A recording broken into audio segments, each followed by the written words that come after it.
Hello, and a massive warm welcome to you. You know where you are. It's the Soul Sync podcast with me, Jason Paul. Now, if you're clicking on this podcast for the very first time, then a big welcome to you.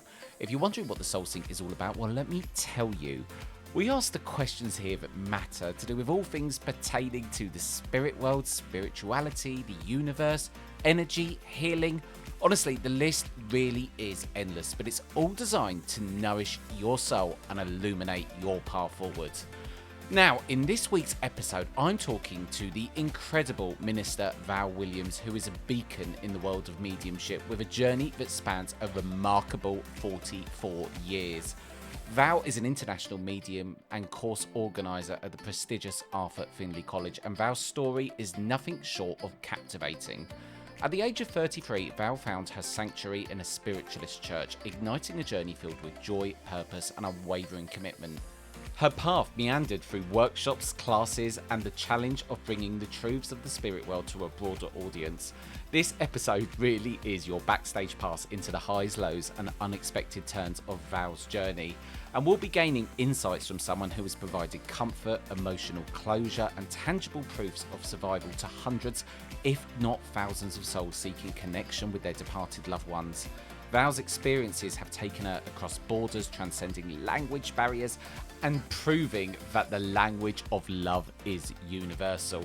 But the story doesn't end there. Val's dedication to mediumship led her to establish the Val Williams Academy for Mediums in 2020. She's fulfilling Gordon Higginson's prophecy, becoming the medium's medium. Today, Val shares her profound experiences, the challenges of her pathway, and the invaluable lessons learned during her decades-long commitment to mediumship. So, whether you're a seasoned medium or a curious soul, this episode promises to be both touching and insightful.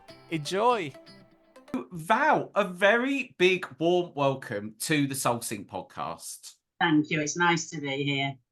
Now, that was quite the introduction, and I know that we have so much to pack into this hour because you've got the most interesting story, and all 44 years, we're never going to unpack all of that, Val. But first of all, well, thank you for coming on. Thank you. So I want to dive straight in and ask you about your childhood, because you experienced voices when you was very, very young, but then it wasn't till the age of 33 that you first walked into a spiritualist church. So it sounds like you had a gift all along, but it was only maybe acted on. Tell us a bit about your story, Val. Okay, so when I was a little girl, it would be things like when I was 3 or 4, I said to a lady once, "Why do you come to my house to see my mummy when she doesn't like you very much?" And my mother slapped me across the face. And the reason she slapped me, because I was saying exactly what she was thinking at the time. So obviously that was my fault. And there were lots of little incidences like this. And then I remember when I was 9, I was walking down the street to school, and a little girl's voice in my head, which was different to my voice, was counting all the paving slabs. So the next day I thought, well, I'm going to fool you because I'm going to go down another street tomorrow. So, of course, it continued. And the best way I could, I tried to shut it out, because my mother would say things like, "You'll end up in a mental home if you behave like this, dear. You can't say those things, dear." There was always a dear attached to it, which didn't feel very nice. And then when I was in my teens, there were lots of separate incidences.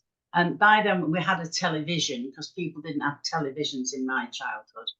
And I remember there being programs on the television, and somebody would come on and say, "Oh, my daughter's gone missing."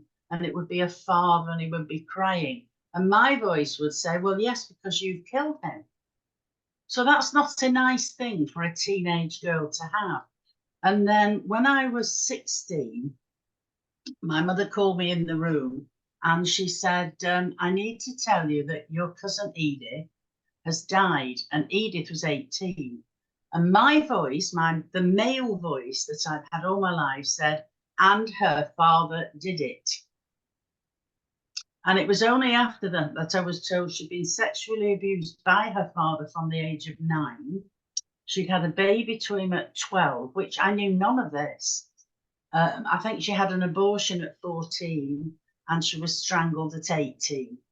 And it took many years, and I've just written my second book, and the whole story is actually in there because it was heartrending to think of this. She was a very frail, little, delicate girl, and we didn't know, and she was one of 4 sisters, and that level of abuse was happening all her childhood. And that my voice said that. And then it took some years, I think nearly 20 years altogether, for me to get absolute categorical proof from spirit that, yes, her father had done it.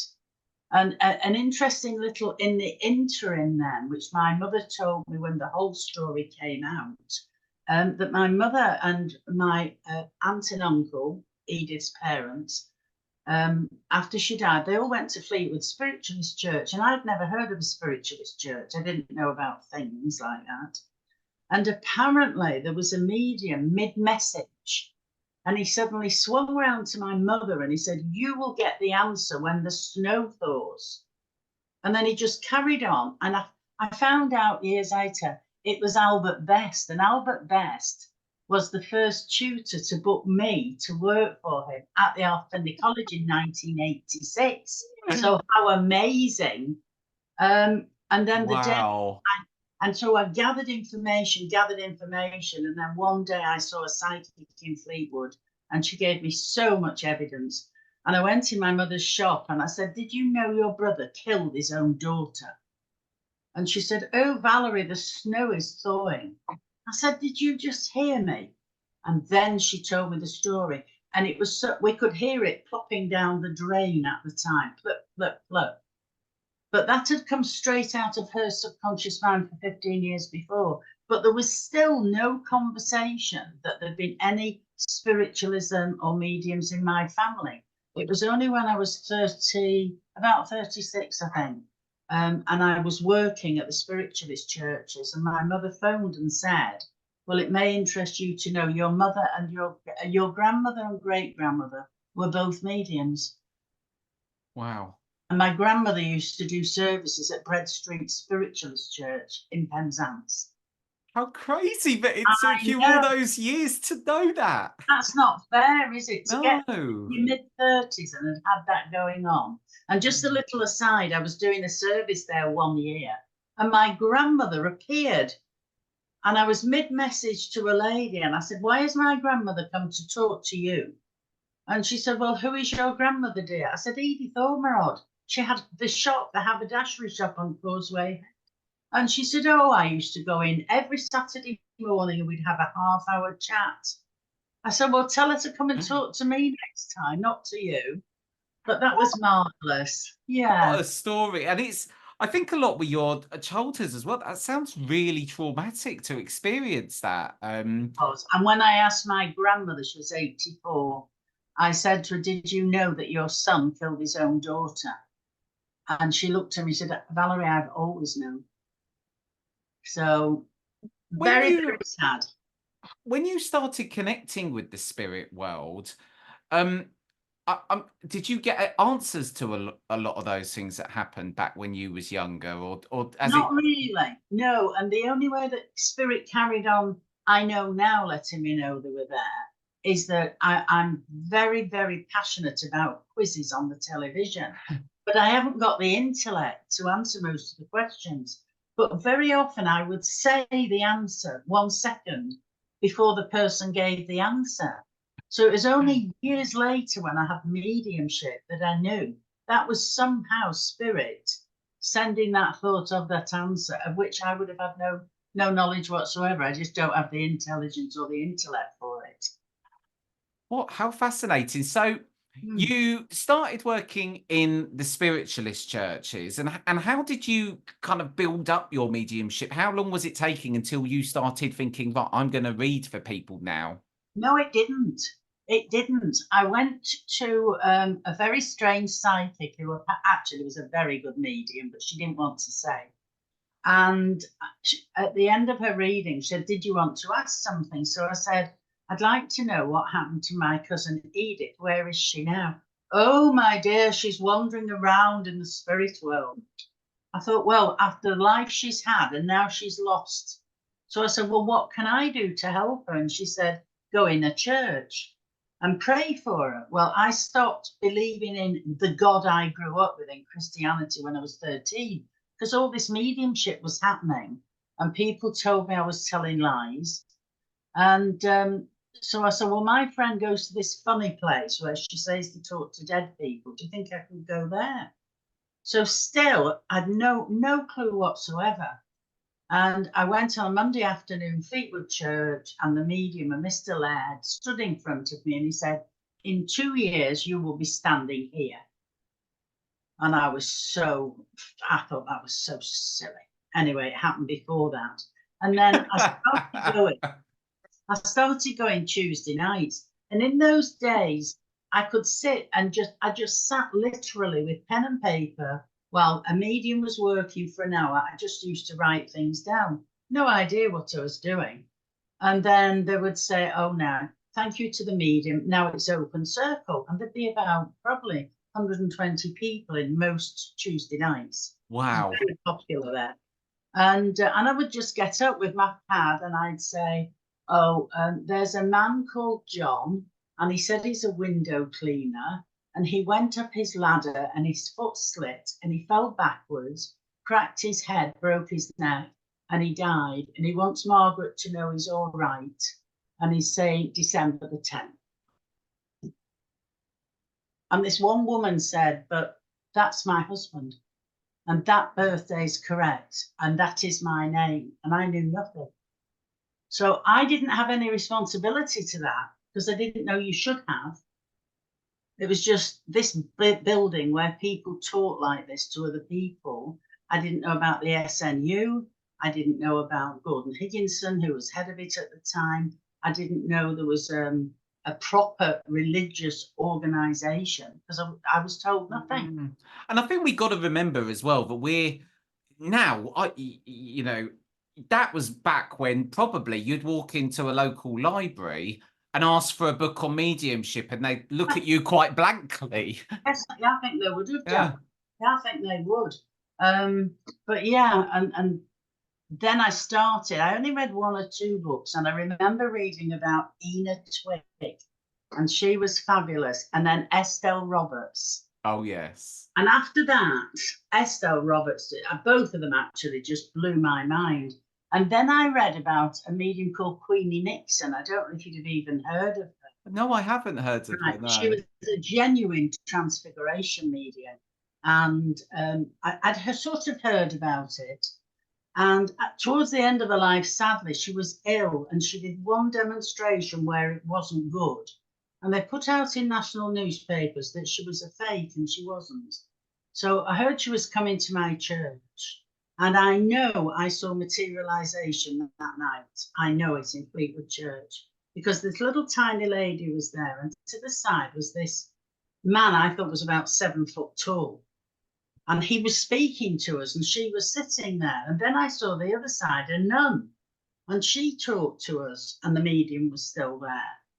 So at the end of it, I thought, oh, it's a bit silly. Why do you get a man to stand on a chair? Because I was very, I think everybody should approach mediumship as much as they can with a questioning mind. I really do, because otherwise they can get sucked in. So I had that. And then I saw her again in Preston Church, and the build-up, the mask of ectoplasm, the faces that moulded was exquisite.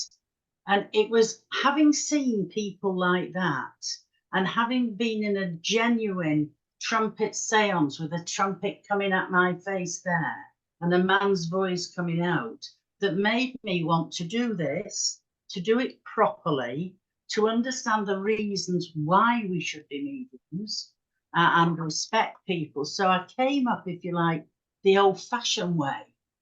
And what was the old-fashioned way, in essence? What did you do? Because I'll tell you the reason I'm asking the question. When I want to learn about mediumship, I'm overwhelmed Val, with the amount of resources, things at the end of our fingertips, whereas that you can end up bouncing around. What was the way you learned? I went to a lot of circles and I never saw such garbage in my life. And I've even maybe today, I don't know, but some people can be fabulous working mediums, but no good at running circles. So we sat in 2 or 3 circles, and I said to my friend, I can't do this anymore. It's horrible. And one medium had me in her circle because I had a reputation quite quickly of being a good medium. Word goes round, you don't have to advertise.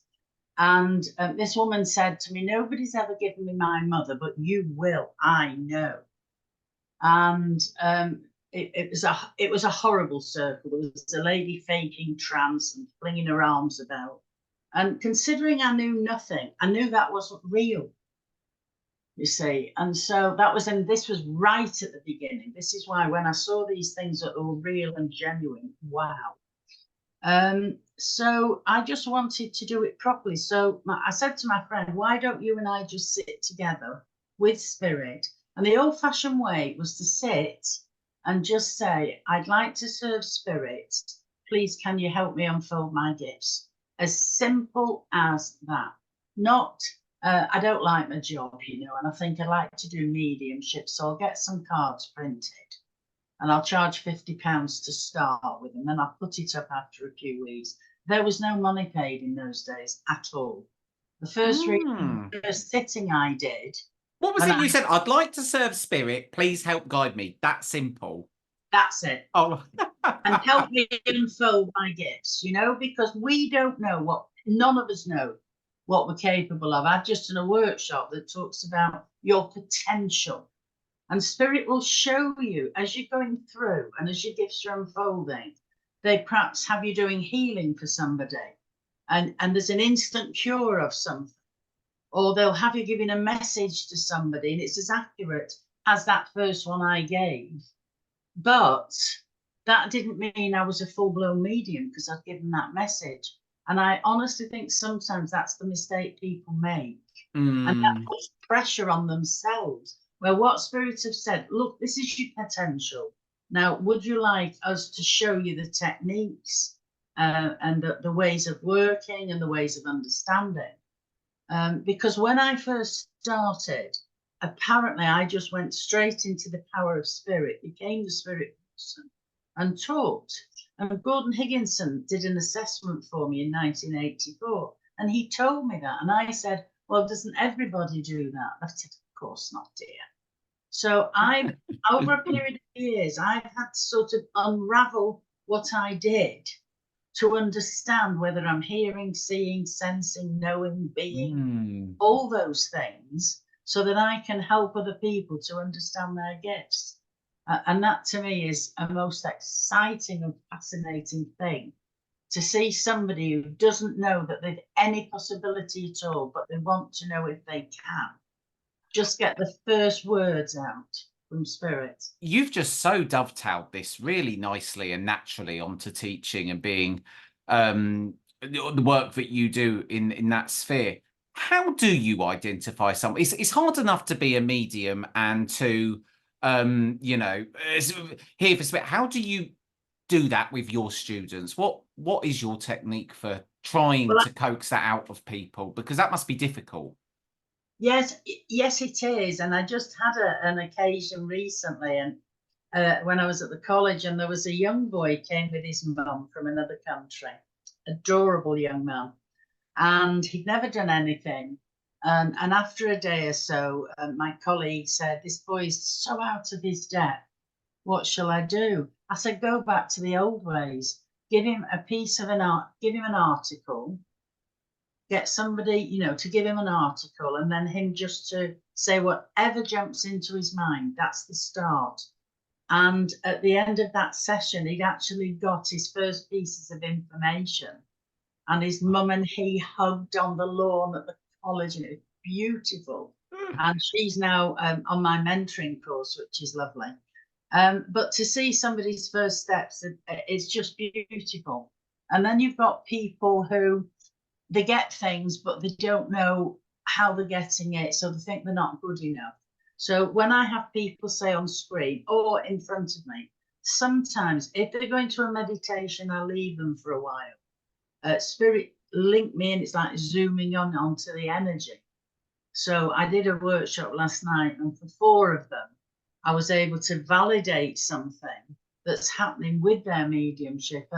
And none of that has been trained. Spirit do it on the spot. I turn up for workshops, I haven't a clue what I'm going to do. And they leave me, and they've done that from the very first workshop I ever did, which has been fabulous for me. It sounds like you connect to the spirit world very easy. Is it just literally like flicking a switch for you? And that's exactly my wording, because I've never opened chakras or gone through a great process. What I have is a disciplined approach, because I used to have spirit talking to me. I remember once I was on a Sea Cadet bus. I used to train Sea Cadets. Oh, I could imagine you doing that actually, Val. Marching up and down from the harbour. And they were the young ones, 7 to 10-year-olds, and we were on a bus once with 52 of these kids, and my friend and my now ex-husband, and I wrote poetry for 8 hours. And when I got back, I was so angry. I said, how dare you invade my life like this? I don't want any more to do with you. And then I thought, oh, but I'm going to miss out if I do that. So what I said, and I do advise people to do this in a disciplined way, your own disciplines, not let other people tell you what to do. Find what works for you when you do workshops and when you do your development. And what I used to say is 9 o'clock every night, I'll sit for half an hour with pen and paper, and whatever you want to tell me, I'll write down. But the rest of the time, I don't want to be bothered.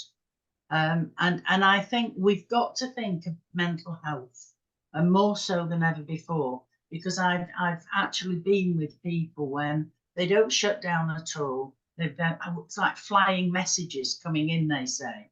Spirits are talking to me all day and night. Well, yeah, you wouldn't let somebody today sit in the back of your car 11 o'clock at night, would you? That's it. So, to keep your mental health in order, and to know I've put myself into that disciplined space, and now I'm offering myself to spirit, they will appreciate and respect me, anybody, and we can work together that way. So I kind of wish I could just have them talking to me all the time at the start of a switch. That's I call it that because when I finish, I've got a reading at 10 o'clock tonight. So I'll switch off for about 55 minutes and 5. You don't stop, Val. You're like a machine. I know. What is your secret to living such a busy life? Don't you tell anybody my age. Don't you give my secrets away. Oh, no, I won't be giving your secrets away. But I just think it's loving what you do. I was in a very, very toxic relationship. I was married to a very violent schizophrenic. I chose to stay for 20 years to hope to give my son a better life. And then spirit just maneuvered, led, and I decided in 1989 I didn't want ever another relationship, and I'd be married to spirit. And so even I need days off to go shopping and nights to go to shows. I was at 2 shows in the last 5 days. And there are times it's lovely to switch off. So as you know, I'm just back from 2 weeks in Kenya. And I do 1 reading when I go there, 1 sitting, which is for the friend I stay with. But other than that, I don't work. I'm not switched on. I don't walk around. People say, oh, can you just tell me this about this? I say, terribly sorry, no. The switch is off. Yeah, and I think you have to be disciplined with that, because I think you can run yourself into the ground with this, because I'm guessing you could probably book yourself up with readings from 8 in the morning till 10 at night every night, and there still not be a shortage of people wanting a reading. And I don't do that. No. Yeah. No, and what many years ago, I used to go to Denmark twice a year to work. And I remember the lady saying, there's so many people wanting more readings now. I said, well, look, I know somebody in England who tells me just 16 a day. I said, I will do 5 maximum. Do you want to get him over? And she said, absolutely not. We want your standard. So you have to state your case. You have to know yourself how much you can be used. In the same way, I've heard mediums say that when they work abroad, suddenly the host will say, "Oh, can you give us all messages now?" Well, somebody tried that on me once in Kenya, and her husband wasn't even interested in the subject, and we were at dinner.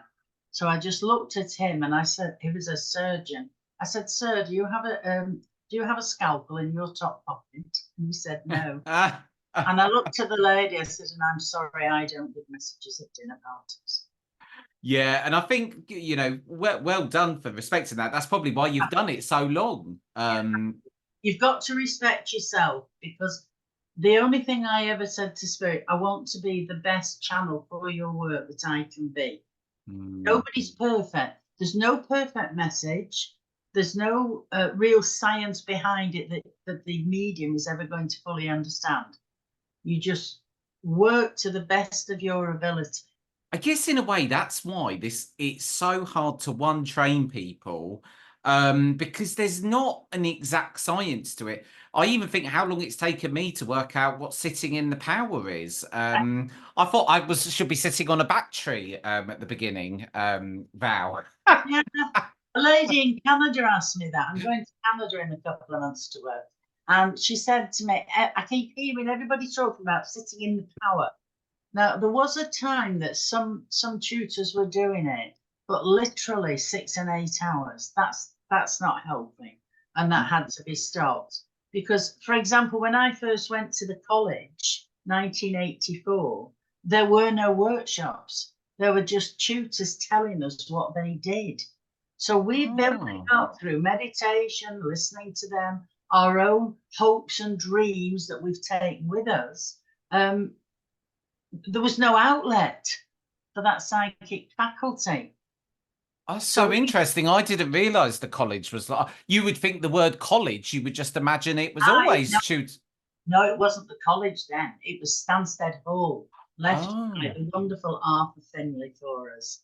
It was very, very different. And then I can remember, I'm not quite sure the year, maybe somewhere like 86, 87, the word workshop started coming in, and it got in England, a lot of the old mediums resisted. This is just an Americanism. This is just coming in from Australia. Because it's nice to hear other people's stories. But then I used to think, but I'd like to do that. And I'd like to help Spirit that way. And I'd like to be Yeah, you'd almost sit there idolizing them, but with no idea as to how they'd even got there. Well, unfortunately, I never idolized anybody because my mother brought me up not to. So that was hard for me. But it was fascinating to listen to. And you know, the sort of people who inspired me when I started there was a man, and I wish I could remember his name. He had no teeth. He used to wear cowboy boots. He was a little thin thing, cowboy boots and a lariat. And he used to come to the church with his wife, and he had no ability to read or write at all. He was totally literate. And he would stand as the medium, and he opened his mouth to give a prayer, and it stroked your soul. In essence, it was so beautiful. Wow. And then he'd give the philosophical talk, and it would reach somewhere deep in you. And so then you think, well, where did he get that from if he can't read or write? You see? Yes. But it had to have come from Spirit. And there was a lady there also, and she was the same. She couldn't read or write. But you were so, in those days, you were so aware of the interaction of the Spirit coming very, very close and blending with the medium. And then, unfortunately, the SNU had to make rules. They didn't really have any choice because so many people were faking trance. They close their eyes and talk and pretend they were in trance. And especially when it started to be paid for, then we suddenly had trance mediums all over. And somebody, can I tell you my naughty joke? We love that. Yes, please. The more the merrier. Somebody once said to me, "What's the difference between what you did tonight and what that man's doing next week?" I said, £8. So she said, "What do you mean?" I said, well, I've just done a demonstration of mediumship, £2, and he's doing trance next week, £10. So the difference is £8. And trance to me is so precious. I've seen it for real. I've seen it faked. I've seen it where the medium is self-deluded. I've seen it all. And when it's right, it's so beautiful. Have you ever done trance work yourself? Yes, I have. Yeah, the last I don't do it much. Since my life changed, and since 1989, I haven't had an actual circle to sit. I had 4 years, and during those 4 years, my trance mediumship developed, my physical mediumship developed, but there's been nothing apart from practice sessions since then. And I did have the gift of genuine transfiguration, which means everybody in the room sees the face, the same face. So yes, I had that. wow. Every week, they used to record the trance sessions, and I didn't like it. I really didn't. And Why not? no, it just feels strange and uncomfortable. And because I'd seen faking, I thought, how will people know I'm faking it or not, you see? So it's a difficulty. But then we tested it a few times. And I remember I once said to my group, I've asked a lady to come next week. And they said, you don't like people coming? I said, no, I don't know why I've asked to come. So I was very defensive. So anyway, this lady, Alice Oates, I think she was called. She was a very long-term spirit. She was much older than me. And she came, and I was told afterwards that her son, who was, I think, 21, he transfigured. And apparently when he comes, he always comes crying. I must have been in the unconscious state because I don't remember any of that. Wow. And I usually remember what was said. And whatever was said to her, we talked afterwards, and the sister said, we don't know why she wanted you to come tonight, because she didn't like people coming. And this lady said, it was a birthday gift for me. She said, it's my birthday today. And none of us knew that.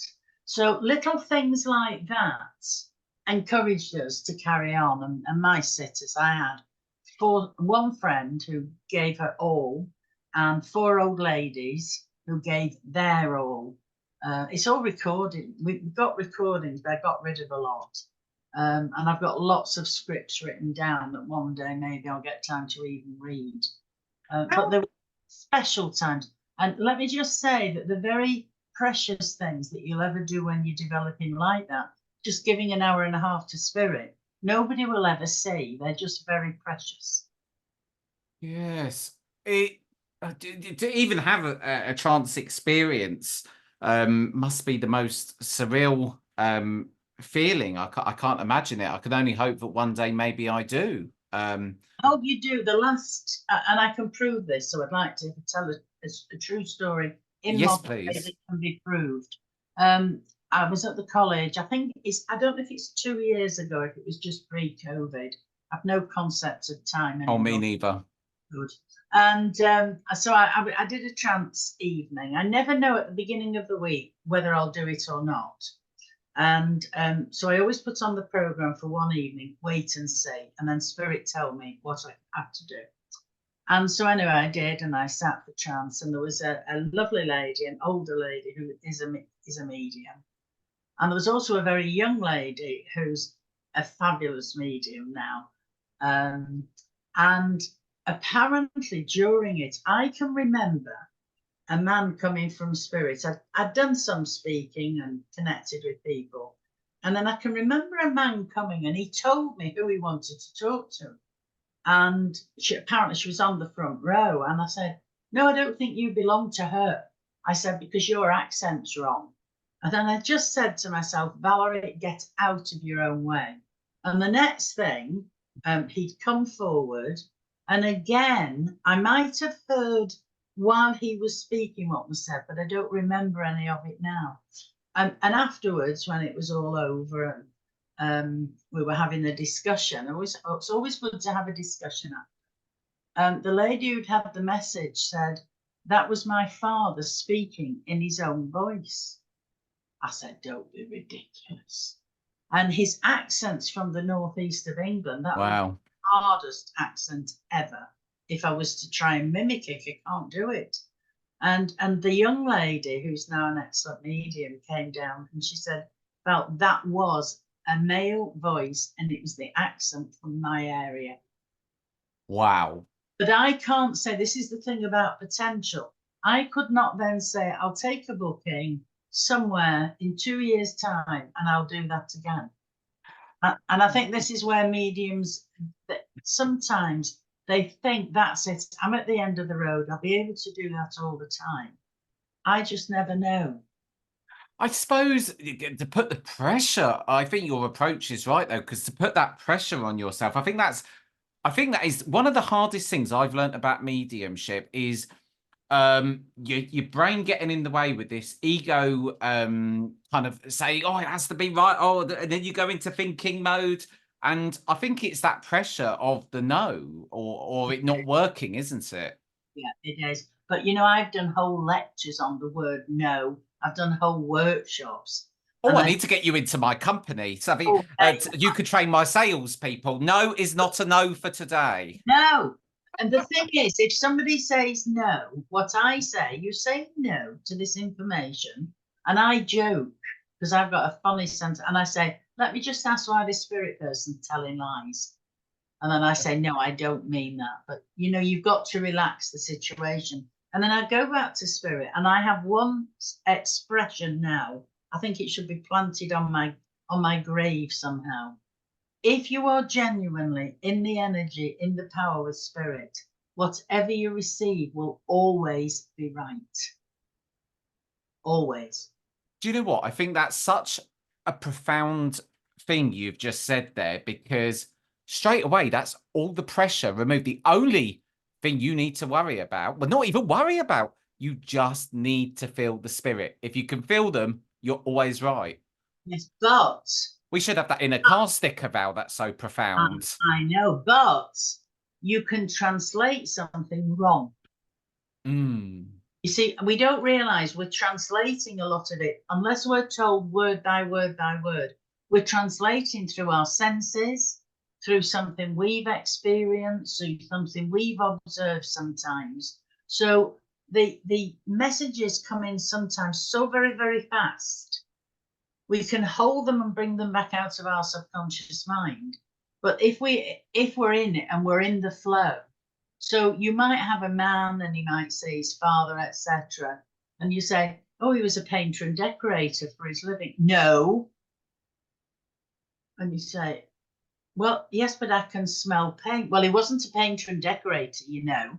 So then I would say, let me just go back and verify what he's saying.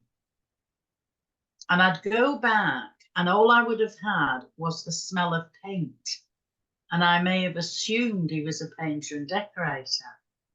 And then I might take a minute to say to the man, why are you talking about paint?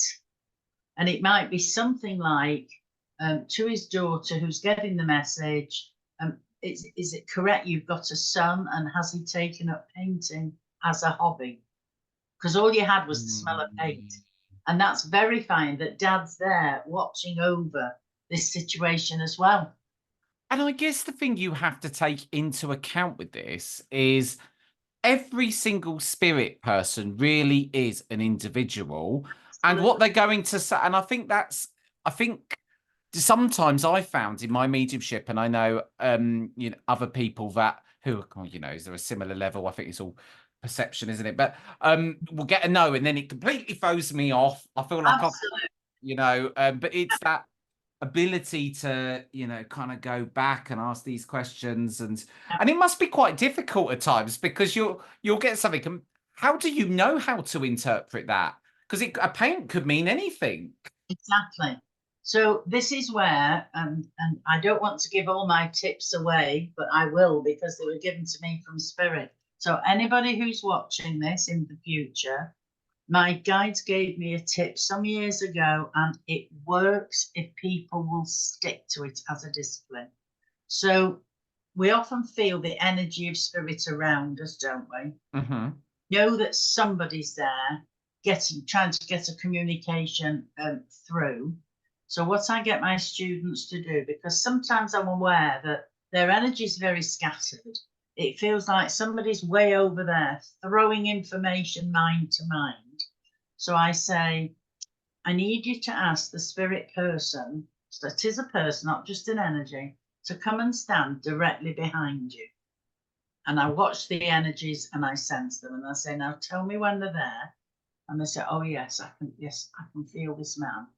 And then I say, right, just imagine it. Well, imagine, feel it, experience it. It can feel like imagination. Feel yourself going back into that person's energy. And then it feels like you're wrapping their energy around like you put a coat on. And this is what I did from the beginning without knowing I was doing it, you see. I became that energy. And then you can actually feel sometimes the aches, the pains. You can feel the way the mind works. You might be an old man in a bed, 93, had a stroke, blind in one eye, can't speak now. And you just interpret and translate that. And then people get into the message and and then they suddenly go, I've lost it. And I say, no, you haven't lost it. You've come out of the power. Why do people come out of the power? Why is that happening? Well, a few things. So if I was giving you a message and you weren't answering me, I'd be more interested in your response than staying with this person. And the secret is to stay in the energy and be aware of the response as well, and take the response and take it back to the spirit person. Yes, you're with the spirit, because this is where I go wrong. Definitely, I'm paying more attention to the person in front of me. Yes, and exactly. And then when I have a checklist apparently, and one of the things is do not get caught up in the client's expectations or recipient's expectations. And there was an Italian professor lady, an older lady, came to the college, and apparently there's 10 things I say constantly. And one of them is this about the expectations of the clients. And when I put people in twos, then I watch their energy from a spiritual perspective. And I'll suddenly cross the room and I'll say, sit back in your chair. You've come out of the power because you're not getting the response you want from your sitter. Go back into the power with the spirit person. Stay in that energy and make sure your sitter says yes, no, or I don't know. Because that keeps you in the energy then.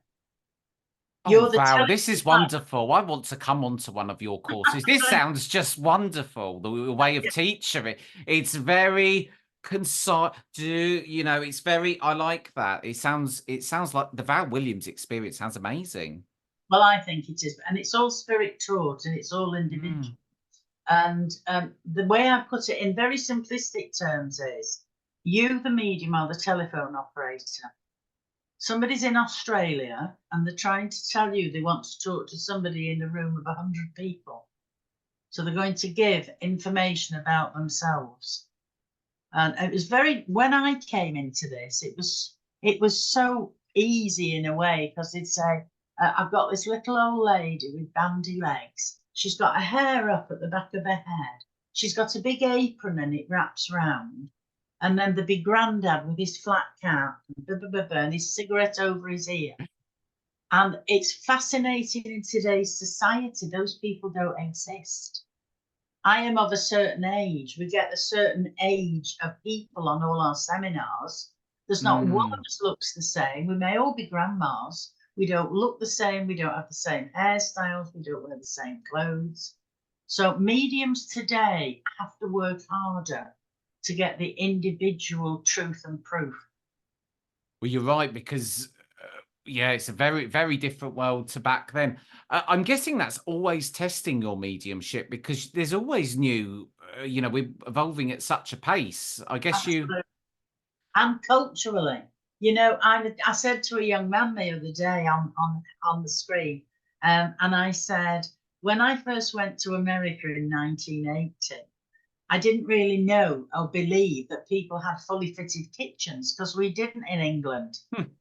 I said, but we'd seen it even from the 1950s on television in America. So to go there and see that that was real and true was interesting. And I think television technology, it's opened up our minds to lots of different cultures. But when mediums are plodding, like going through treacle or syrup sometimes, trying to get information, instead of panicking, they sometimes get a sort of a memory or something that just says, oh, I can smell a certain something and it smells like apple pie, but there's something different. But when I first went to the States, I found out all Americans put usually currants in or sultanas, but they put cinnamon in apple pie. So I was a bit shocked about this. And that's very different to a British apple pie. So oh, yes. Yes. And then I had apple cake in Amsterdam. That's different again. So most countries have a similar type of food, either rice, pasta, potato, something. So to start experiencing it yourself in physical life is something I say, use that as an observation technique. And then when a spirit person comes, you'll be able to think, oh, I remember I was in Sweden and I had this very rice, Persian rice, and the lady had put flower petals over the top of it. And I'd never had that. And I had that once. And I met somebody recently in Kenya and I talked to him about that. And he said, yes, our ladies always do dress the rice beautifully. So then I would know if I see it again, as a picture from spirit, I'd say, was your person from Persia or Iran? Oh, that's very, you're using good reference points there. Yes, culturally, we have to try and reach outside ourselves. And names, because we all have a version of John or a Peter, especially with the continent.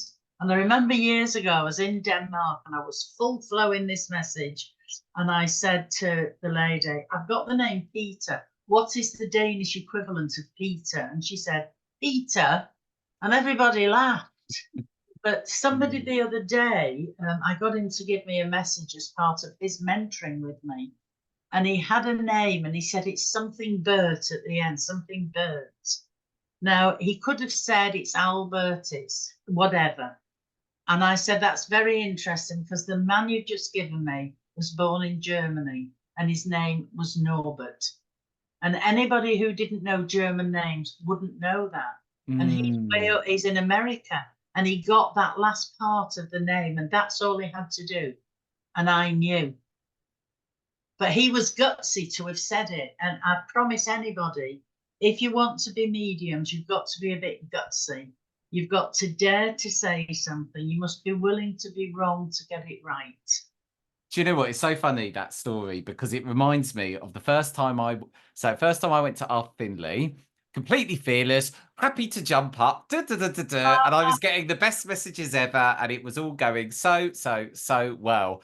Then the second time I don't know what happened. My ego took over. But it's funny because I do agree with that. And I can see that myself from when I've had successes and when I haven't. We're almost coming out of time. So I want to ask just a couple more things because you said that when you teach, there's 10 things that you normally get told, but you say a lot.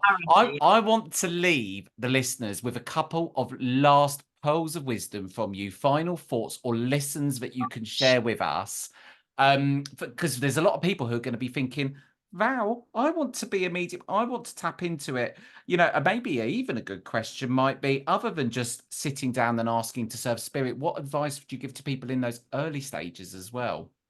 I'm trying to rinse the cloth of every last moment. It's very difficult for me because what I found was, if spirit had given you this ability, you can't let other people tell you, you've got to do it my way. You've got to do it the way I did it 40 years ago. You cannot. You need to be sure you're letting somebody guide you. We're not to teach at people. We're not to tell them how we have to do it. So really the important thing is make sure that you're with somebody who you can trust. That's very important. Make sure that you go through a form of a discipline before you open up to spirit. So sit for 5 minutes meditating. Make the appointment in advance and say, don't just sit down and say, right, I'm ready. Better you should say to spirit at 3 o'clock in the afternoon, I'm going to be ready at 7 o'clock tonight, and I hope you will be as well. Then in a respectful way, you've made an appointment and you've let spirit know that you will be on duty and you will be ready. This is purely my way. Others might say, oh, you don't have to do any of that. But all I want to do is, and I think most people I know who are developed, they say, I don't want to hurt anybody. I don't want to do it wrong for them. When you've got your own checklist of personal disciplines, then you won't get things wrong, will you? And working with other people, it is always important that they'll give a response. Not, oh, yeah, okay, or maybe. No, yes, no, or I don't know. You can work with that in many ways, you see, as the medium. So you have to, if you like, feel your way into it, know what works for you, and in a respectful way, explain that to people who come as sitters or you're working in a group with. And you have to allow yourself sometimes to know you're going to have a good day and a bad day. It doesn't mean that when you think you had a bad day, it's the end of the world. Oh yes, when I've had a bad day at times, Val, I thought I'm giving up. No, but there's a reading I often read it out during classes, and it talks about, it's not about mediumship, but it covers everything. We are often left with a queer, divine dissatisfaction. It means in the depth of your soul, somewhere you think you've not done right or you've not been good enough. And all I say to anybody, after I have them working, I say, give yourself marks out of 10, 1 to 10. How did you think you did? And you have to learn to assess yourselves, because if you let other people boost you, you'll let other people pull you down. And always, always, always, after you've done anything, try and sit in a gentle meditation when you can with your guides. Ask your guides to guide you and let you know if you've done something right and how you could do it better next time. I think, do you know what? That was the most beautiful and wonderful way to finish this. Val, if you do want to find out more about Val, she does have a website, which is internationalmedium.co.uk. Don't worry about remembering it. It will be in the Just show look notes. Val Williams Medium. Yes, so I'll stick that into Google and you'll find it, no problem. Val, honestly, I could have spoken to you for so much longer. There were so many wonderful stories. I've been scribbling away as well. And there's so many pearls of wisdom. So on behalf of me and all of the Soul Sync audience, thank you for coming on. Thank you. Can I show my second book? Yes, please do. It's only been out a year and I'm so proud of it. Oh, just go back a tiny bit. Oh, yes, right. So it's Val's book is Hello from the Other Side. Again, you can go to the show notes. I'll put down where to buy it from. And do you know what? I've got it myself, and it is on my list of where it's actually coming with me next week when I go away, Val. I'm not lying. Holiday, yes. Yes. And also, can I just thank you? Can I thank you for having me on? Because the journey's been a long one. It's not been an easy one. I say that to anybody. It can be very lonely. But if you just help one person on this journey, something in you knows you're a good person. That's what I believe. And I think that's a beautiful philosophy, Val. And I must admit, I am going to try and persuade you on behalf of, again, all the lovely listeners to come on again and talk about another subject a different time. But thank you so much. It's been wonderful. Thank you, dear. Thank you. Well, there we go. That's it for another week's edition of the Soul Sync podcast. I hope you enjoyed the conversation as much as I did. As always, if you want to find out more about the Facebook page and all the other social links, they're all in the show notes. And also, if you want to get involved with the show, maybe you've got a guest suggestion, you might like to be on the podcast yourself, you might have a story you'd like to share, then just, again, go to the show notes where you'll find my email address. I'm Jason Paul. You've been listening to The Soul Sync. Until next week, a big goodbye.